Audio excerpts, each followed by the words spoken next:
మాకు బాత్రూమ్లు కూడా లేకుండా మత్తాలకు పోయినా మేము ఒకప్పుడు తెలుసా. ఇప్పుడైనా మా పిల్లలు పెద్దగా అయ్యి మేము ఇంజనీరింగ్లు చదివించి కడుపుకు కట్టుకొని కూడు కట్టుకొని మేము పిల్లలు చదివించి ఈనాడు ఇల్లు కట్టుకున్నాం.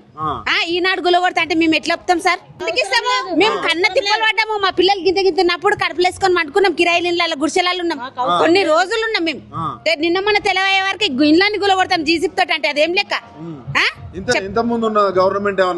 ఏమి ఇబ్బంది లేదు. ఇదే ఇబ్బంది. ఈ 3 ఏళ్ల నుంచే ఎక్కి కూడా 2 ఏళ్ళు కూడా కాలే. ఊరంతా సప్లై చేస్తున్నాడు. మొత్తం నిన్న గొరుకుతున్నాడు. ఎందుకు చేస్తున్నా మీకు కూడా తెలవాలి. మీకు కూడా తెలవాలి. గరీబోళ్ళకు పొట్ట మీద అదేంది ఉన్నోళ్ళ ఇల్లు గులగొడతలేరు. గరీబోలే చూస్తున్నాడు. కథం గులగొట్టేస్తున్నాడు. అదేమన్నా న్యాయమైన సార్? కానీ ఇంత పాపం చేస్తాడంటే అనుకోలే మేము. తెలుసా? ఇంత అన్యాయం చేస్తాడని అనుకోలేదు సార్ మేము. మమ్మల్ని రోడ్డు మీద తెచ్చి నేనాడు రేవంత్ రెడ్డి అని రోడ్డు మీద తెచ్చి నేనాడు మళ్ళా సార్ గెలుస్తాడు. ఇక ఇంకా ఓట్లు వేస్తామా? కనబడతలేదా? ఎందుకు గెలుస్తాడు?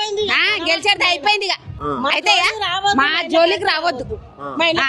నీ చెరువేడుంది, నీ కట్టేడుంది, నువ్వేడు గార్డెన్ చేసి ఏం చేస్తాడంట? ప్రజలందరూ చంపి గార్డెన్లు పెడతాడన్నా. ఏమడుగుతాం? మా జాగా మాకే కావాలి. మేము రానియము కొడతాం.